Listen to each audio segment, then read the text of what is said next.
আপনারা জানেন শেরপুর উপজেলা জামাত সেক্রেটারি মোহাম্মদ রেজাউল করিমকে বিএনপি সন্ত্রাসীরা কুপিয়ে হত্যা করেছে। কদমতলীতে জামাত ইসলামের নারী কর্মী মারিয়া ইসলামের উপরও রামদা নিয়ে কোপানো হয়েছে। আমিরে জামাত আজকে এখানে উপস্থিত হবেন সেটা জানার পরেও এই কাওরান বাজারের জামাত ইসলামের নির্বাচনী বুথ পুড়িয়ে দেওয়া হয়েছে। এই বিএনপি ফ্যাসিস্ট হাসিনা পালিয়ে যাওয়ার পর 200-র অধিক হত্যা করেছিল।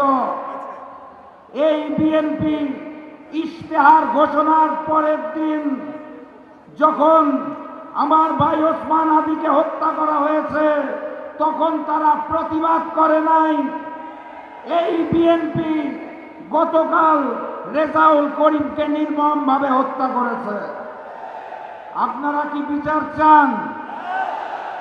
আমি এই মুহূর্তে কোনো বিচার চাই না। কার কাছে বিচার চাইব? কে বিচার করবে? বিচার আমি আগামী 12 তারিখের পর চাই আগামী প্রধানমন্ত্রী ডাক্তার শফিকুর রহমানের কাছে। এর আগে কোনো বিচার হবে না, চেয়ে লাভ নাই। শরীফ ওসমান হাদি বলে গিয়েছিল জীবন দেব জুলাই দেব না। ওসমান হাদি তার কথা রেখেছে, জীবন দিয়েছে।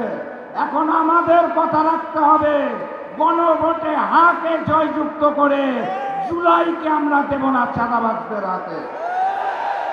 কথাবার্তা পরিষ্কার। ওই যে কোদাল কাস্তে রামদা নিয়ে যারা আয়োজন চালাচ্ছে সব চলবে না। নীরবে যারা সন্ত্রাস চালাচ্ছে, চাঁদাবাজি চালাচ্ছে সব চলবে না। কথা কি বোঝা গেছে? একটা নাম পেয়েছি আমরা, সাইফুল আলম খান মিলন, যার নামেই আছে মিলন। আপনাদের সাথে মিলিত হয়ে ঢাকা 12 আসনকে গড়ে তুলবে ইনশাআল্লাহ। আমাদের কাজ সাধারণ, 12 তারিখ 2টা ভোট দিব। গণভোটে হাকে জয়যুক্ত করতে হবে।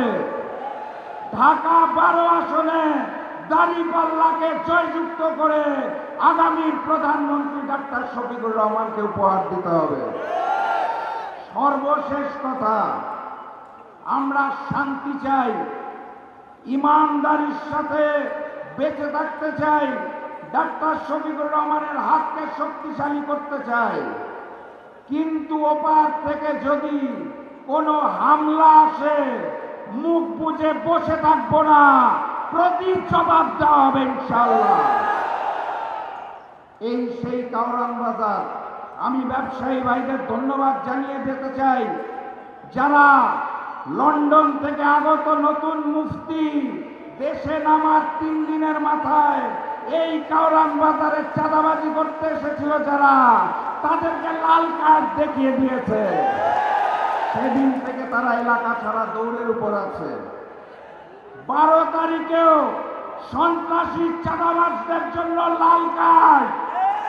গণভোটে হা বলুন, দাঁড়িপাল্লায় সিল মারুন। দেখা হবে ইনশাআল্লাহ বিজয়ে। বিজয়ের পথে যাত্রা শুরু, জীবন অথবা মৃত্যু। আসসালামু আলাইকুম।